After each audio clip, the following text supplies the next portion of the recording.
My name is Sarah Smith and I'm lead advice line nurse for Chest, Heart and Stroke Scotland. The advice line is a team of registered nurses and health practitioners that offer free confidential support and information for people living with lung conditions, heart disease, stroke and more recently long COVID. We give advice that's not time limited to families, carers and health and social care professionals across Scotland, and all of our advice is based on current Scottish and UK clinical guidelines. While we can be contacted through email, text and through our websites, our main support is delivered through telephone calls, and of which there's two main types. One's sort of reactive or unique contacts, and then our second is what we would call our hospital home recovery support calls, which is more case management based. So in terms of our experience, I'd say it kind of falls down two different routes, really related to the kind of calls that we take. So our unique contacts, they tend to be one-off calls from members of the public, and they inquire about specific issues related to a health condition such as long COVID. In terms of the long COVID calls, they're currently from people suffering from the condition or members of their family that are seeking symptom advice and support. And on the whole, these are from people who are really feeling unheard at present. We're noticing that most of the calls are from the first sort of COVID-19 infection or assumed infection cohort from March last year. And as much, many have had no formal diagnosis. They tend to be, slightly younger age group, around about 40 to 60 years of age. And the main themes that we're kind of noticing with these calls are around symptom management, the symptoms of which would include fatigue, which is just causing just huge pressure on family life, impacting on day-to-day activities from caring responsibilities, meal preparation, and even simply, leaving the house is proving a challenge. So you can see what the impact would be on working life and therefore earning capacity also being big concerns.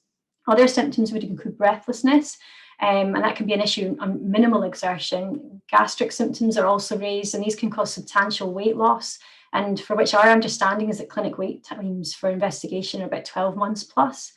Brain fog and mental well-being, again, are recurrent issues, and with 18 months of coping, it's really taking its toll on many people.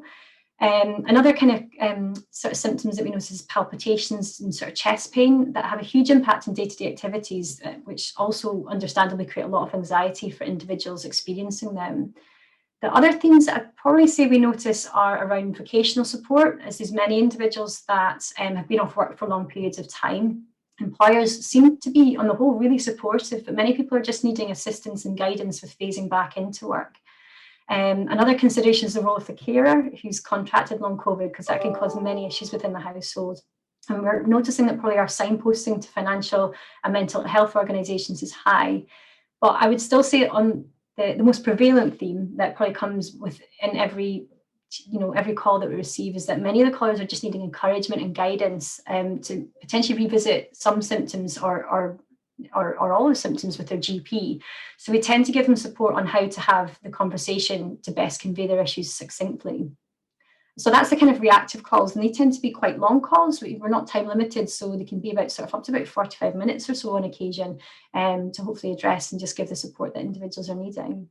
The second kind of call that we offer is almost like our case management support, and we're commenced sort of during the pandemic to provide support to those following a recent admission.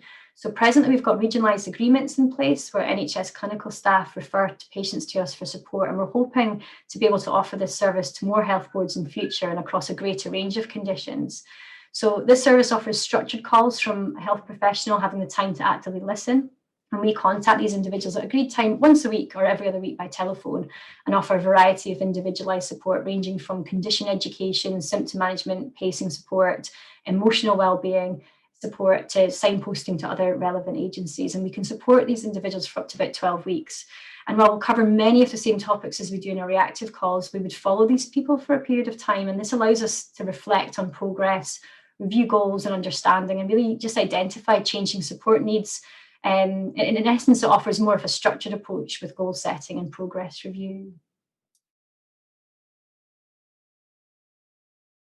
I don't think it's a new wish, and I think it's a wish that's probably inherent in NHS and actually across the health sector. And it would really be that all organisations and professionals just to be more linked up in a systematic way, just to ensure seamless transition of the person affected and their family through services such as GP practices, community teams, NHS hospitals, and of course the third sector and social care sector. What I think Amy Smalls kind of talked about is actually having that specialist clinician, or person, with an element of interest that can just make sure that the patient's being reviewed comprehensively by a specialist long COVID clinician. And I don't know what that form would take, whether it's a hub or whether it's, a triage. But certainly, I suppose it's changing the service to reflect that and actually what's identified as the needs. We need to listen. We need to actually learn from good practice externally as well, what is working elsewhere, and actually doing it now is actually what my big concern would be, is that there's a lot of individuals needing assistance at this present time, and that's not, if we set something up in 6 months' time, we've missed a large amount of people who need something yesterday, is what my other kind of concern would be. So if we're looking at a sort of solution, it needs to be something that is quickly implementable.